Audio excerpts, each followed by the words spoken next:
Assalomu alaykum, hurmatli video dars kuzatuvchilari. Navbatdagi fanimiz magistratura bo'limi uchun boshlang'ich ta'limda nutqiy va lingvistik kompetensiya. Ushbu fanimizning birinchi mavzusi ona tili va nutq madaniyatiga kirish mavzusi bilan boshlanadi. Ushbu mavzuni 4 reja asosida ko'rib o'tamiz. Demak, birinchi rejamiz til va milliy o'zlik tushunchalarining ilmiy mohiyati. Ikkinchi rejamiz ona tilining shaxs va jamiyat ma'naviy taraqqiyotidagi o'rni. Uchinchi rejamiz nutq madaniyatining nazariy asoslari va ijtimoiy ahamiyati. To'rtinchi rejamiz ta'lim jarayonida nutq madaniyatini rivojlantirish masalalari deb nomlanadi. Demak, til insoniyat jamiyati mavjud bo'lishining eng muhim ijtimoiy hodisalaridan biridir. Til orqali inson fikrlaydi, muloqot qiladi, o'z ichki kechinmalari, dunyoqarashini va ijtimoiy munosabatlarini ifodalaydi. Demak, bilamizki, har bir xalqning tili uning tarixiy taraqqiyoti, madaniy darajasi, milliy qadriyatlari va ma'naviy merosini o'zida mujassam etadi. Shu bois til masalasi har doim millat va jamiyat taraqqiyoti bilan uzviy bog'liq holda talqin qilinadi. Ayniqsa ona tili insonning milliy o'zligini shakllantirishda beqiyos ahamiyatga ega bo'lib, u shaxsning ma'naviy kamoloti va ijtimoiy ongining asosiy tayanchi hisoblanadi. Til va milliy o'zlik tushunchalari bir-biridan ajralmas hodisadir. Milliy o'zlik deganda shaxsning o'z millatiga mansubligini anglash, milliy qadriyatlar, urf-odatlar, an'analar va tarixiy xotiraga sodiqlik tushuniladi. Bu jarayonda til asosiy vosita bo'lib xizmat qiladi. Chunki milliy ong avvalo til orqali shakllanadi. Inson o'z millatining tilida fikrlaydi, o'z xalqining dunyoqarashini, mentalitetini va ma'naviy tajribasini shu til orqali o'zlashtiradi. Til millatni millat sifatida saqlab turuvchi eng muhim belgidir. Agar til yo'qolsa, milliy o'zlik ham asta-sekin yemirila boshlaydi. Ona tili shaxsining ijtimoiylashuvi jarayonida yetakchi rol o'ynaydi. Bola ilk bor atrof muhitni, borliqni, insonlar o'rtasidagi munosabatlarni ona tili orqali anglaydi. Ona tili bolaning tafakkurini shakllantiradi, nutqiy faoliyatni rivojlantiradi va uning dunyoqarashini belgilaydi. Shu sababli ona tili faqat aloqa vositasi emas, balki tarbiya va ma'naviyat manbai sifatida ham namoyon bo'ladi. Ona tilida mujassam bo'lgan xalq donishmandligi, maqollar, matallar, afsonalar va badiiy asarlar yosh avlodning ma'naviy kamolotiga kuchli ta'sir ko'rsatadi.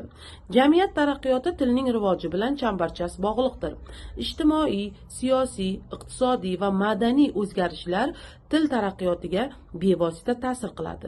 Shu bilan birga til jamiyatdagi o'zgarishlarni aks ettiruvchi muhim ko'rsatkich sifatida ham namoyon bo'ladi. Ona tilining rivojlanganligi millatning intellektual salohiyati va madaniy darajasini belgilaydi.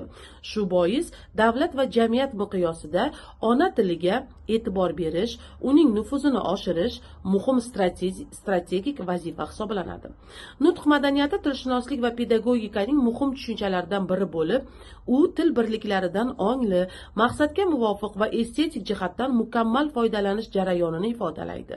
Nutq madaniyati tilni shunchaki bilish bilan emas, balki uni to'g'ri, aniq, ravon va ta'sirchan qo'llay olish mahoratidir.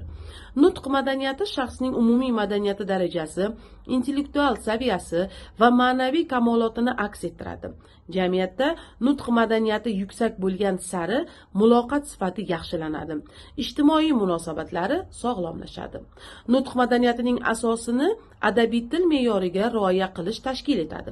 Adabiy me'yorlar fonetik, leksik, grammatik va uslubiy jihatlarni o'z ichiga oladi. Bu me'yorlarga amal qilinmagan nutq tushunarsiz, noaniq va ta'sirsiz bo'lib qoladi. To'g'ri nutq fikrning aniqligini ta'minlasa, go'zal nutq uning ta'sirchanligini oshiradi. Go'zal nutq so'z boyligi, obrazliligi, ifodaliligi va mantiqiy izchillik bilan ajralib turadi. Bunday nutq tinglovchiga estetik zavq bag'ishlaydi va fikrning samarali yetib borishiga xizmat qiladi. Nutq madaniyati ijtimoiy hayotning barcha sohalarida muhim ahamiyat kasb etadi. Ta'lim tizimida ham ayniqsa nutq madaniyatiga alohida e'tibor qaratiladi. Chunki ta'lim jarayoni asosan nutq orqali amalga oshiriladi. O'qituvchining nutqi o'quvchilar uchun namuna bo'lib xizmat qilishi kerak. O'qituvchi nutqining adabiy me'yorlarga mosligi, ravonligi va mantiqiyligi o'quvchilarning tilga bo'lgan munosabatini shakllantiradi. Shu sababli pedagog nutq madaniyatiga ega bo'lishi kasbiy mahoratning muhim ko'rsatkichidir. Boshlang'ich ta'lim bosqichida nutq madaniyatini shakllantirish alohida ahamiyatga egadir.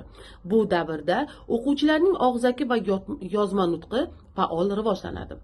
Ona tili darslari orqali o'quvchilarda to'g'ri talaffuz, boy so'z zaxirasi, mantiqiy fikrlash va ifodali nutq ko'nikmalari shakllantiriladi. Nutq madaniyati nafaqat til bilimlarini, balki axloqiy va estetik tarbiyani ham o'z ichiga oladi. Chunki nutq orqali insonning odobi, muomala madaniyati va ma'naviy qiyofasi namoyon bo'ladi. Globallashuv sharoitida esa nutq madaniyati va ona tilining mavqeini mustahkamlash yanada dolzarb ahamiyat kasb etib keladi. Chet tillar ta'sirchanligining kuchayishini oshirish, ommaviy axborot vositalari va internet tili nutq madaniyatiga ma'lum darajada salbiy ta'sir ko'rsatib kelmoqda. Shu sababli yosh avlodni ona tilining boy imkoniyatlaridan to'g'ri foydalanishga o'rgatish, nutq madaniyatini ongli ravishda rivojlantirish zarur. Bu jarayonda esa ta'lim muassasalari, oila va jamiyat hamkorligi muhim ahamiyat kasb etadi. Xulosa qilib shuni aytishimiz mumkinki, ona tili insonning milliy o'zligini belgilovchi eng muhim ma'naviy boylikdir. Nutq madaniyati esa ushbu boylikdan oqilona va samarali foydalanish imkonini beradi. Ona tiliga hurmat, nutq madaniyatiga e'tibor millat ma'naviy taraqqiyotning muhim omillaridan biri hisoblanadi. Tilni asrash, uni rivojlantirish va uning nutq madaniyatini yuksaltirish har bir jamiyat a'zosining ma'naviy burchidir. Hurmatli video dars kuzatuvchilari, bugungi ma'ruzamiz xuddi shu tartibda davom etadi. Uyga vazifa sifatida aynan shu mavzuga doir bo'lgan ma'lumotlarni o'qib, o'rganib kelish topshiriladi. Xayr, salomat bo'ling.